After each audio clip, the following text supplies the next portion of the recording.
we live in a culture that makes very strong identifications with specific aspects of our situation, of our character, of our relationships. So we identify very strongly for our roles: wife, husband, mother, father, daughter, brother, sister.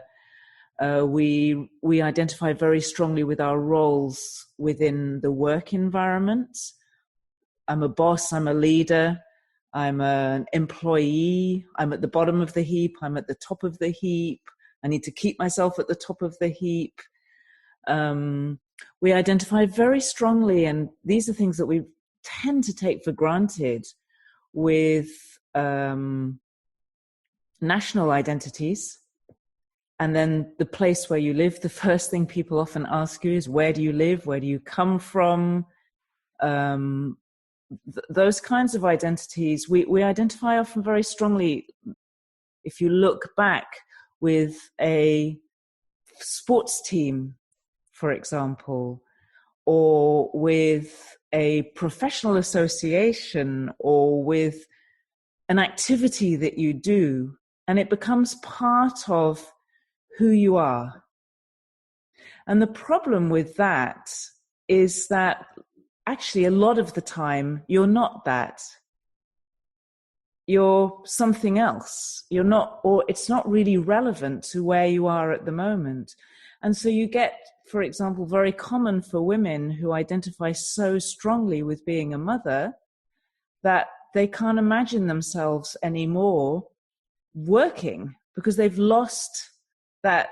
They lose their confidence even in being able to work again. I see that really commonly in incredibly competent, capable women who've spent some years identifying very, very strongly with being a mother, and they completely lose their confidence to be able to be something else. And the honest truth is, of course, you are a mother all the time, but actually in terms of what you're doing, a lot of that time, you're not actually being a mother at all. You're being you. You may be being a laundry person. It's not really being a mother. You're just doing the laundry. You may be being a cook. You may be being a gardener. You may be being a childminder. Like, there are so many different things that you do within that identification. But when the identification becomes very, very strong and it becomes who you are, it becomes really difficult to be somebody else. And it feels like a very radical or a very challenging change, when actually it's not. It's only challenging because we've made this very strong identification. So you see this very strongly with the stories we tell ourselves about the past. Somebody has been telling me recently, she said, I've been married since I was 16, or I fell in love with the guy who I married to when I was 16, and so now I've never known anything else.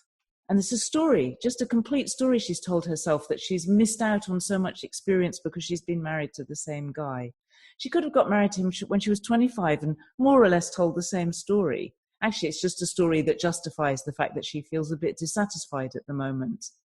But what's interesting is she realized at a certain point, hold on a moment, that's just a story, but it doesn't identify who I am. I've taken it as my identity. I've taken it as something that can't be changed about me and is therefore limiting me. And she realized after about 4 or 5 weeks of working together, she said one day, I've realized that that's actually not my identity. It doesn't define who I am now. It just happens to be the case that I've been married to this guy who I met at school. And if you think about how the stories of our childhood, we use them to define who we are, negatively or positively. I'm an abused person. I'm a person who was always top at school. I was, if you've always been top at school, that was my experience, very, very hard to handle when you're not top. When I took my driving test and failed it, it was my first noticeable experience of failure, because everything that I did at school, if I could just apply myself to it and do it. This was something that was practical, and I didn't have the same level of control over it, or maybe just the same level of natural ability. And then you're completely thrown off balance because it doesn't fit with who you think you are. Or you see people who are entrepreneurs in between businesses. Very interesting to observe that, because their whole identity, well, there's an identity that goes with being an entrepreneur that allows you to be in between businesses, that doesn't go with business owner. And so entrepreneurs are able to then go on this roller coaster journey of building a business and then losing a business and being in between businesses. Business owners can't do that. If your identity is I'm a business owner, you lose your business, your whole life falls apart very often. If you're an entrepreneur, you kind of handle it within your identity because that's part of the entrepreneurial journey. But actually, what I can see is very often that identification makes people feel very stuck in a way, very stuck, because there's a role, there's an image that goes with that doesn't actually fit with where you are now. That's the rather old-fashioned part of it. The new part of it is that life moves very fast at the moment, and it's changing very fast for us. And when we hold on to very tight identifications of who we are, we're not readily available for what life is actually putting in front of us. So we say, I'm a leader. And then you're in a position where you have to follow somebody, and you don't want to because it's not your identification of yourself, and you feel confused and everything feels upside down and there's resistance. You don't know what's happening. You won't identify it. You'll just feel like, oh, this is really uncomfortable for me. I don't belong here. This is no good. It's just because you have an identification with something which is simply not true at the moment. To label yourself as a leader is to actually put constraints around yourself. To lead at the time when it is useful to lead is great. To follow at the time when it's useful to follow is great. To be able to teach when you need to teach, learn when it's appropriate to learn. That kind of flexibility, which if you look around, we need all the time. We're changing roles so fast, and we need so many different capabilities to be able to do any of the things that we do, that it's really at a very practical level much easier to let go of these kinds of identities. Now, at an energetic level, it's really interesting, because if you, for example, identify yourself as I'm an Australian, in the moment that you say that, you take on the whole energy field of being Australian. Now that has some advantages and it has some disadvantages. I would say that it's really helpful to free yourself of those kinds of identification. It happens to be the case that you have an Australian passport or a British passport or whatever it is. It happens to be the case maybe that you live in this country, and there may be certain characteristics that have been present in you as a result of that history. But the moment you label yourself with a nationality, you can explore this. You can see what happens when you say, I am Australian or I am British. See what the baggage is that comes with that. And see what happens when you let go of that identity. When you let go of the pride or sometimes the shame that goes with the identities that you've chosen for yourself. Because that pride, where we have pride in our identity, the soccer team that we follow, the fact that I was a Marine in the whatever, my younger years, I wasn't. The fact that my dad was in the Navy, he was. Whatever it is, you know, these stories we pick up, we don't even notice that we have them. It's really interesting to see what goes with that when you hold that as an I am statement. That is who I am. And to see what happens when you let go of that being who you are. It may be something that you do. It may be a characteristic that is there at the moment. I would never have imagined when I was younger that I wouldn't permanently be a British citizen. I still have a British passport. I also have a New Zealand passport. I don't feel British anymore. I notice characteristics that I have still, to some extent, that come from that very strong past identification, because you bring the whole history of your nationality with you when you identify with it. You might not want that anymore. You might be happy to have the passport. To live in a certain place, we have to live somewhere, but have the freedom of being, to be able to access a much bigger